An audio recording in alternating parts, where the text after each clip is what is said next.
Hi, it's Florian up here. Actually, let me come down to you. In case you don't know me, I've been obsessed with guitar since 2004. I've been teaching since 2007, since forever, and I hold 2 degrees in music and music education.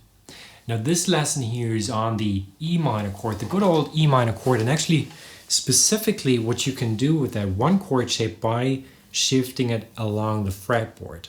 Now the first thing that we need to do is we need to find your favorite positions, because I like my positions and maybe you like different ones. And the first thing that we need to do in order to find the positions is we need to go through all of them.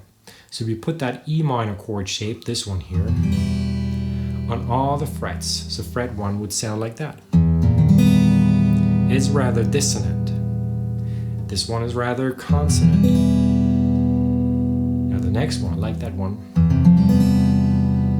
it's a little out of context, but you'll hear me play and hear me demonstrate what you can do with these positions in a second. The next one's rather dissonant, rather consonant.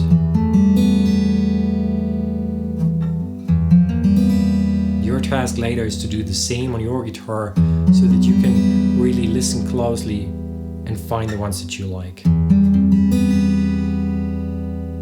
2 more, and the 12th fret is the last one. Because if I would go further, if I would go to the 13th fret, 1 after the double dot, that would be equivalent to the 1st fret where I started, because the note names repeat here. It's just an octave higher. Now, as I said, your task is to find the ones that you like best. Let me just pick a few and make some music with it. Let me start on the 12th.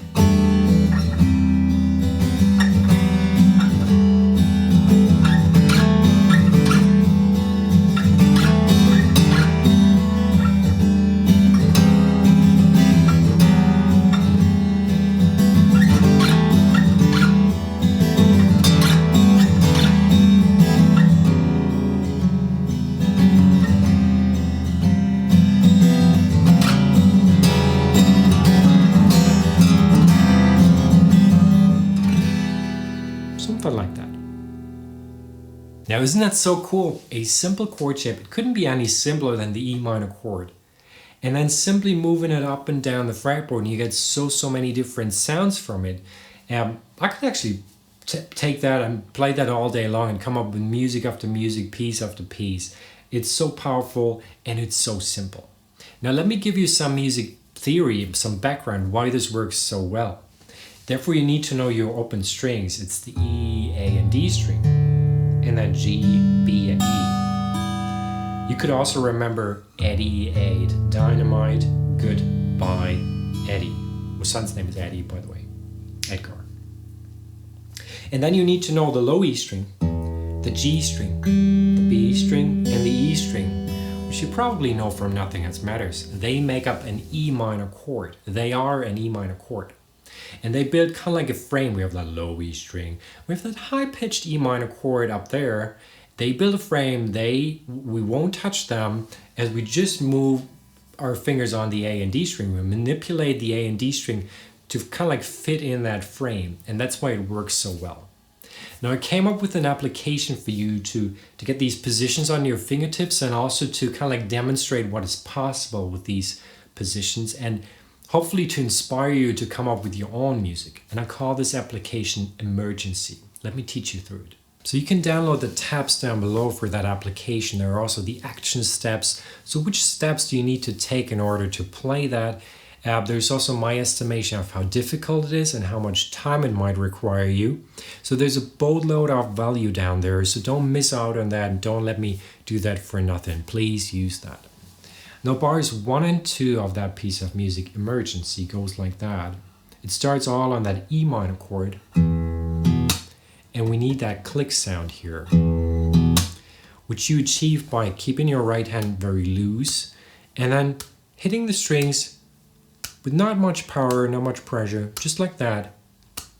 And specifically it's the thumb and the palm that hit the low E string. Then I shift that over to the 5th fret, to the 7th, at the end I play the G, B, and E string like that, arpeggiated. I kind of like twist my arm like that, as if I had a watch here on the inside, and I just want to have a quick look what time it is. It feels like that. So let me play that slowly again.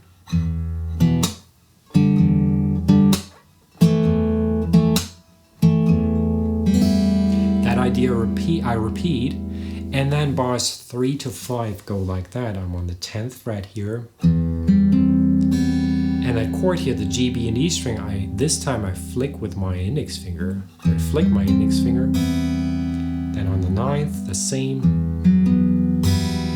Same on the 7th. This again I repeat to strengthen the idea.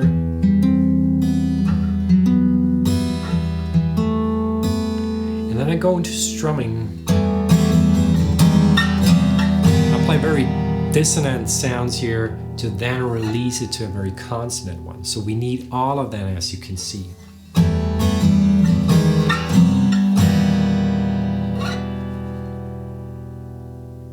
The E minor chord is so cool. You could actually teach that to anyone, even if they never touched a guitar before.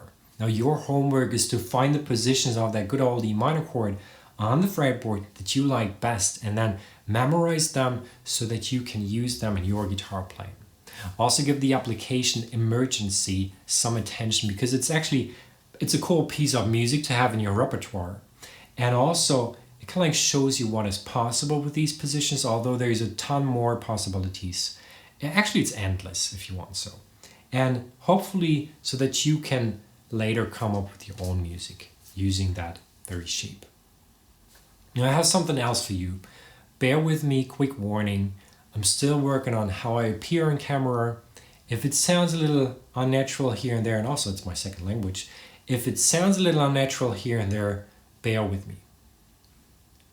Now that thing that I have here, before I waste your time, tell me, is that you? You've been trying to figure out the guitar all by yourself for, let's say, 1 to 3 years. And this is so confusing, or can be so confusing, that you end up hopping from YouTube tutorial to the next, that you buy course after course, even buy guitar after guitar, but do you have a plan? Do you have a structure? If your answer is no, you won't make any progress. And it is so frustrating to realize that you play exactly like a year ago. Now you can imagine your motivation goes all the way down. Now you end up not practicing as much as you would genuinely like to. You just don't know how, you don't know what, and you don't feel like it anymore. It's just not that exciting anymore. You know what the next step is? Giving up on guitar altogether. Although it could have been so easy, although you could have become the guitarist that you're daydreaming about. And I'm working on something in the background which I call the spark. And if you say like, that was exactly me, then this is the perfect place for you, because in the spark we reverse that vicious downward spiral that I just described, and we turn it around. So obviously you're not on your own anymore, because it's me in the spark as your teacher. It's me with a boatload of teaching experience, because I've been teaching since I was 18 and now I'm 35.